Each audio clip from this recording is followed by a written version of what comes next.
ಇನ್ನೂ ಹೇಳ್ತೀನಿ, ಬಾಂಡ್ರಾವಿ ಅಂತಿದೆ, ಚಿತ್ರದುರ್ಗದ ಬಾಂಡ್ರಾವಿ. ಅಲ್ಲಿ 300 ಮಿಲಿಮೀಟ್ರ್ ಮಳೆ ಆಗುತ್ತೆ. ಬರಪೀಡಿತ ಪ್ರದೇಶ.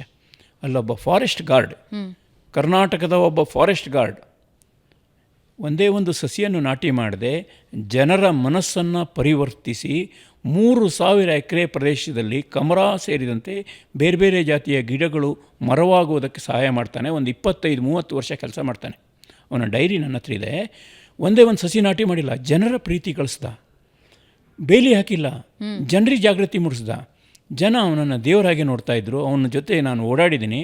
ಅವನಿಗೆ ನಮ್ಮ ಜೊತೆಗಿಲ್ಲ, ಆದರೆ ಇಡೀ ಬಾಂಡ್ರಾವಿ ಅರಣ್ಯವನ್ನು ಅವತ್ತು ಒಬ್ಬ ರೇಂಜರ್ ಒಂದು ಹೆಸರು ಇಟ್ಟಿದ್ದಾನೆ, ನಾಗಪ್ಪ ಜುಮ್ಮಣ್ಣ ಮೇಟಿ ರಕ್ಷಿತ ಅರಣ್ಯ ಅಂತ ಇವತ್ತು ಬೋರ್ಡ್ ಇದೆ ಅಲ್ಲಿ. ಒಬ್ಬ ಗಾರ್ಡ್ ಹೆಸರಿಗೆ ಇಡೀ ದೇಶದಲ್ಲಿ ಎಲ್ಲೂ ಇಲ್ಲ. ಅದ್ಭುತವಾಗಿ 7ನೇ ಕ್ಲಾಸ್ ಓದಿದಂಥ ವಿಜಾಪುರದ ಹಂಡ್ರಗಲ್ಲಿನ ಈ ನಾಗಪ್ಪ ಜುಮ್ಮಣ್ಣ ಮೇಟಿ ಮಾಡಿದ ಅರಣ್ಯ ನೀತಿ ಇದೆಯಲ್ಲ, ಇಡೀ ಕರ್ನಾಟಕಕ್ಕೆ ಮಾದರಿ ಆಗಬೇಕಿತ್ತು. ಆದರೆ ಇವತ್ತು ಮೇಟಿ ಅಂತ ನೀವು ಗೂಗಲ್ಲಿ ಸರ್ಚ್ ಮಾಡಿದ್ರೆ ಈ ಮೇಟಿ ಸಿಗೋದೇ ಇಲ್ಲ ನಿಮಗೆ.